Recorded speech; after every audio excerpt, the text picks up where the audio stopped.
오후 햇살이 거실을 가득 채운 가운데 민우는 휠체어에 앉아 캔버스 앞에서 집중하고 있었다. 그의 손끝에서 피어나는 분놀림은 여전히 섬세하고 정확했다.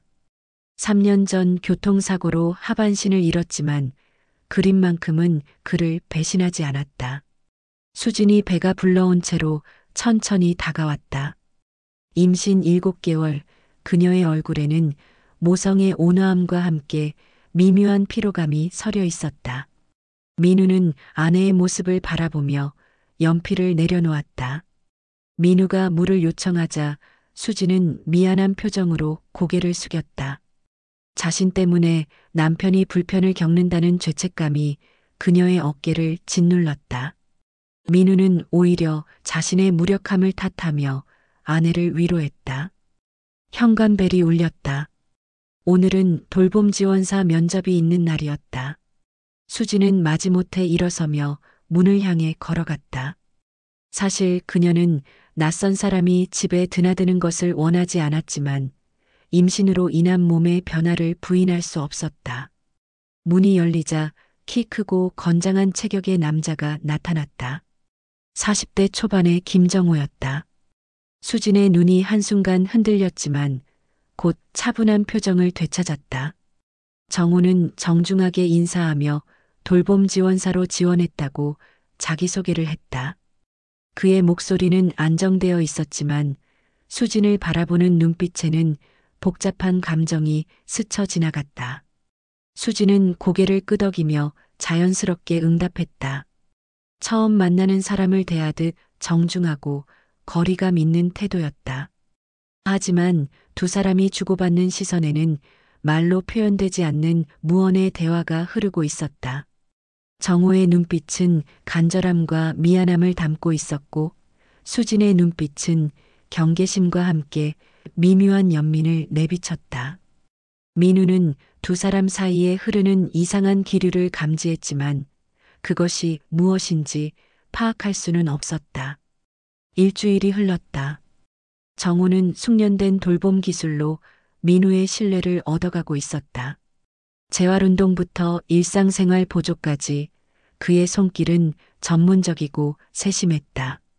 민우는 오랜만에 몸의 부담을 덜 수 있게 되었다. 하지만 수진의 행동은 점점 이상해졌다. 평소보다 예민해졌고 정호가 있을 때면 유독 불안해했다. 민우는 이를 임신 때문이라고 생각하려 했지만 아내의 변화된 모습이 마음에 걸렸다. 어느 날 오후 민우가 화장실에 간 사이 거실에는 수진과 정호만 남았다. 정호는 경제적 어려움을 토로하며 조용히 다가섰다.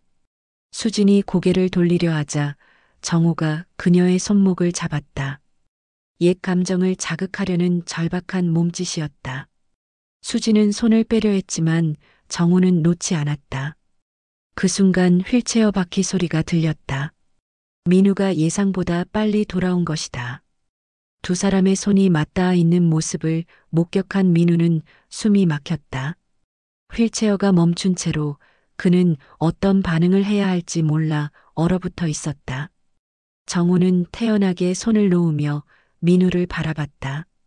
사모님이 임신으로 힘들어하셔서 부축해드렸다고 설명했다. 그의 목소리에는 뻔뻔함과 함께 은밀한 도전이 섞여 있었다. 마치 민우가 뭘 할 수 있겠냐는 듯한 시선이었다. 수지는 창백해진 얼굴로 서둘러 민우에게 다가갔다. 아무것도 아니라고 그냥 어지러워서 잠깐 의지했을 뿐이라고 설명했다. 그녀의 목소리는 간절했고 민우를 안심시키려는 필사적인 노력이 역력했다. 하지만 그 모습이 오히려 더 수상하게 보였다. 민우는 아내의 눈을 바라보며 무언가 단단히 잘못되어 가고 있다는 것을 직감했다. 그날 밤 침실에서 민우는 수진에게 정호와의 관계를 물어봤다. 수진은 등을 돌린 채 임신으로 인한 감정 기복이라고 둘러댔다. 민우는 자신의 장애 때문에 생기는 불안감이라고 스스로를 달랬지만 마음 한구석의 의욕은 쉽게 사라지지 않았다. 다음 날 수지는 누군가와 조용히 전화 통화를 했다. 3시에 만나자는 약속이었다. 민우가 묻자 산부인과 검진이라고 거짓말했다. 민우가 함께 가겠다고 하자 수지는 서둘러 거절했다. 오후 3시 수진이 나간 후 민우는 우연히 창밖을 내다봤다. 멀리서 수진이 정우와 함께 걸어가는 모습이 보였다. 민우의 가슴에 차가운 무언가가 스며들었다. 작은 아파트 거실에서 정우가 술에 취한 채로 소파에 쓰러져 있었다. 테이블 위에는 독촉장들이 흩어져 있었고 수지는 그것들을 정리하며 한숨을 쉬었다. 사업 실패 후 정우는 하루가 다르게 변해갔다. 정우가 눈을 뜨자 수지는 조심스럽게 다가갔다. 오늘도 일자리를 찾아보라고, 이대로는 안 된다고 말했다. 하지만 정우의 반응은 폭력적이었다. 그는 벌떡 일어나 수진의 손목을 거칠게 잡았다. 누구 때문에 이렇게 됐는지 알고 있냐며 소리쳤다. 수진은 아픔을 참으며 정우를 달랬지만 그의 분노는 멈추지 않았다. 뺨을 맞은 수진이 벽에 등을 기댄 채 떨고 있을 때 정우는 자신이 한 행동을 뒤늦게 깨달았다. 그는 미안하다며 무릎을 꿇었지만 수진의 눈에는 이미 두려움이 자리 잡고 있었다. 며칠 후 대부업체 직원들이 집 앞에 나타났다. 정우는 창문 틈으로 그들을 확인하고는 창백해졌다. 수진에게 잠시만 시간을 벌어달라고 부탁하며 뒷문으로 도망쳤다. 수진은 혼자 남아 무서운 사람들과 마주해야 했다. 수진은 텅 빈 집에 혼자 앉아 눈물을 흘렸다. 사랑했던 사람이 남긴 것은 상처와 빚뿐이었다. 수진이 장애인 봉사활동을 시작한 것은 그 후였다. 상처받은 마음을 치유하고 싶어서였다.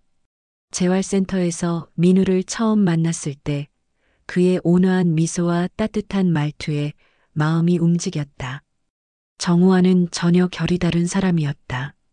민우는 교통사고로 약혼자를 잃고 절망에 빠져 있던 시기였지만 수진의 꾸준한 격려에 조금씩 마음을 열었다. 수진 역시 민우를 돌보며 자신의 상처를 잊을 수 있었다.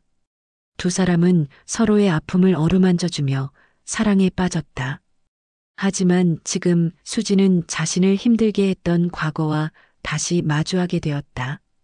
정우의 일자리 부탁으로 돌봄사로 들이긴 했지만 수진은 정우가 온 첫날부터 불안했다. 그때의 두려움이 되살아나고 있었다. 민우 앞에서는 태연한 척했지만 혼자 있을 때면 손이 떨렸다.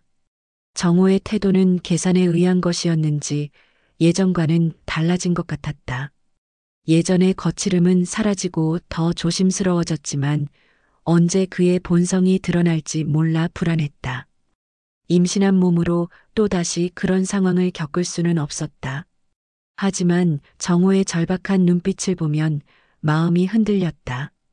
일주일 동안 민우는 아내의 거짓말들을 하나씩 확인해 갔다. 산부인과에 전화해 보니 그날 수진의 예약은 없었다. 친구를 만난다고 했던 날들의 알리바이도 하나씩 무너졌다. 민우의 의심은 확신으로 변해갔다. 결국 민우는 사설 탐정을 고용했다. 자신의 장애 때문에 직접 확인할 수 없는 현실이 그를 더욱 절망스럽게 만들었다. 휠체어에 묶인 자신의 무력함이 한없이 초라하게 느껴졌다. 탐정의 조사 결과는 충격적이었다. 김정우는 수진의 전 남편이었다. 3년 전 이혼 사유는 정우의 경제적 무능력과 가정폭력이었다. 민우는 자신이 얼마나 철저히 속았는지 깨달으며 분노와 배신감에 휩싸였다. 더 충격적인 것은 최근 일주일간의 추적 결과였다. 수진은 정우의 집을 3번이나 방문했고 매번 2시간에서 3시간씩 머물렀다. 탐정이 건넨 사진들은 수진이 정우의 집에서 청소를 하고 요리를 해주는 모습을 담고 있었다. 민우는 사진들을 보며 온몸이 떨렸다. 임신한 몸으로 전 남편의 뒷바라지를 하는 아내의 모습이 그의 심장을 찢어놓았다. 그동안 자신이 믿어왔던 모든 것이 허상이었다는 절망감이 몰려왔다.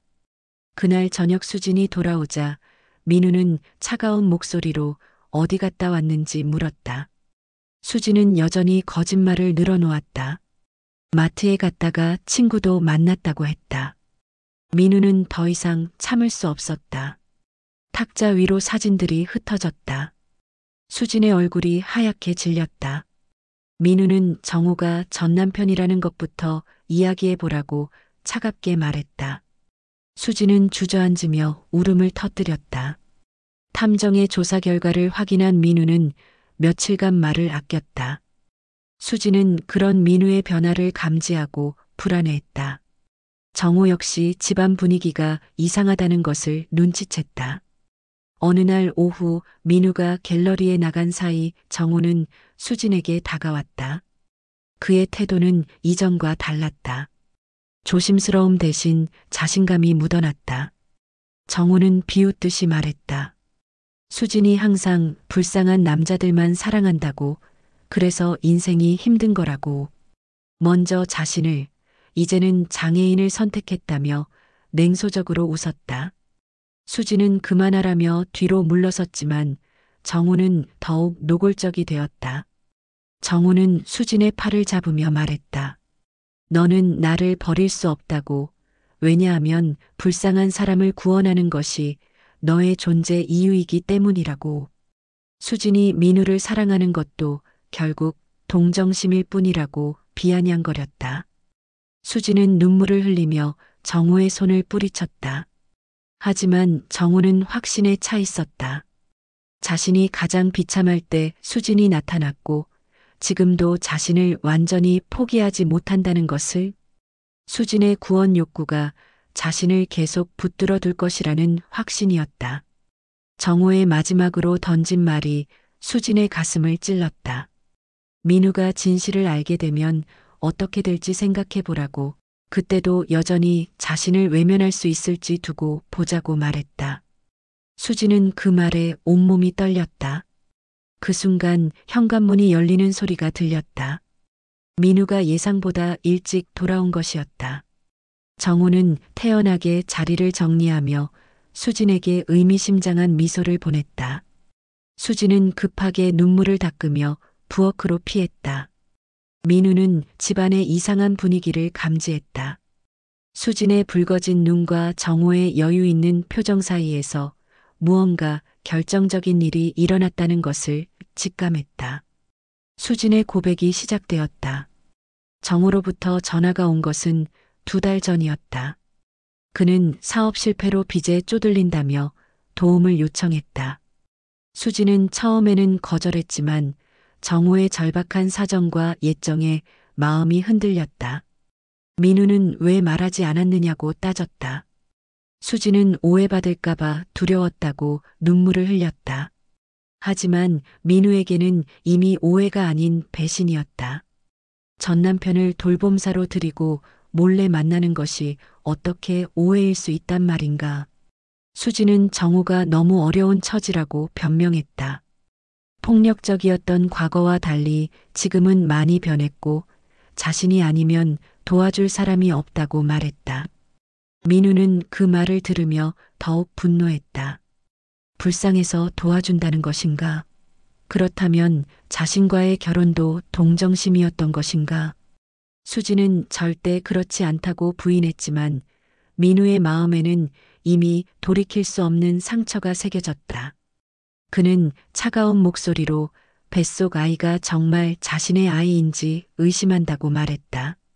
수진은 그 말에 충격을 받으며 어떻게 그런 말을 할 수 있느냐고 절규했다. 민우는 확신할 수 있느냐고 되물었다. 언제부터 정우와 다시 만났는지도 모르는데 어떻게 확신하느냐고 했다. 수진은 그 말에 완전히 무너져 바닥에 주저앉았다. 2 사람 사이의 신뢰는 돌이킬 수 없이 파괴되었다. 그날 밤부터 민우와 수진은 같은 집에 살지만 다른 세계에 살게 되었다. 민우는 정우를 해고했고 수진은 죄책감과 절망 속에서 하루하루를 버텨나갔다. 집안의 공기는 차갑고 무거웠다. 정우는 해고된 후에도 수진에게 연락을 계속했다. 그는 모든 것이 자신 때문이라며 미안해했지만 동시에 수진이 자신을 완전히 포기하지 않기를 바랐다. 수진은 그런 정우와 민우 사이에서 괴로워했다. 3개월 후 아이가 태어났다. 작고 예쁜 딸이었다. 민우는 아이를 보는 순간 복잡한 감정에 휩싸였다. 사랑스럽지만 동시에 의심이 완전히 사라지지 않았다. 병원에서 유전자 검사 결과가 나왔다. 99.99% 민우의 친자였다. 의사는 축하한다며 미소를 지었지만 민우의 표정은 복잡했다. 수지는 아이를 안고 눈물을 흘리며 이제 믿어달라고 애원했다. 민우는 오랜 침묵 후에 입을 열었다. 아이는 자신의 아이가 맞지만 두 사람의 관계는 더 이상 지속될 수 없다고 했다. 수지는 왜냐고 절규했다.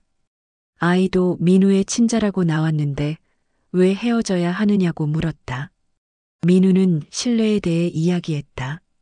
한번 깨진 신뢰는 다시 붙일 수 없다고, 자신은 평생 수진이 동정심으로 자신과 결혼했다는 생각을 떨칠 수 없을 것 같다고 말했다.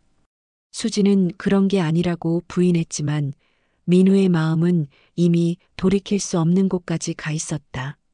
민우는 정호의 집에서 살림하는 수진의 모습이 계속 떠오른다고 했다. 그 모습을 볼 때마다, 이 아이를 볼 때마다 그 기억이 되살아날 것 같다고 말했다. 수진은 절망적인 표정으로 아이를 더 꼭 껴안았다. 결국 민우는 이혼을 제안했다. 아이는 수진이 키우고 자신은 양육비를 책임지겠다고 했다.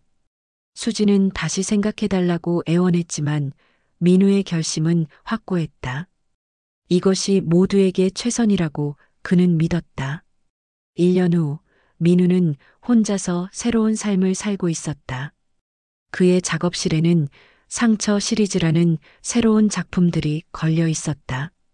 깨진 거울 조각들이 서로 다른 빛을 반사하는 추상화, 부서진 것들의 아름다움을 표현한 작품들이었다. 갤러리 관장이 찾아와 개인전의 성공을 축하했다.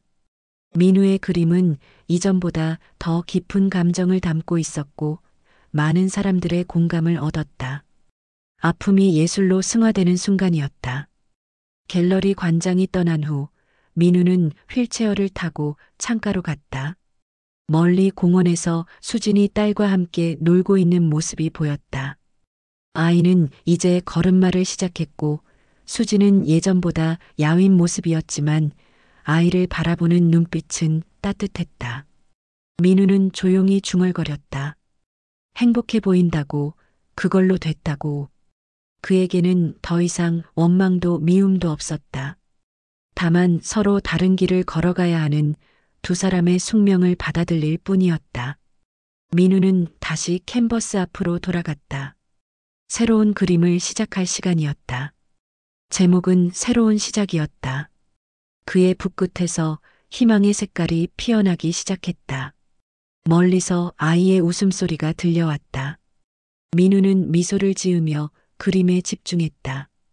깨진 것들도 나름의 아름다움이 있다는 것을, 상처도 때로는 새로운 창조의 원동력이 된다는 것을 그는 배웠다. 사랑했지만 함께 할 수 없는 사람들의 이야기가 이렇게 끝났다. 때로는 사랑만으로는 충분하지 않다는 잔혹한 진실과 함께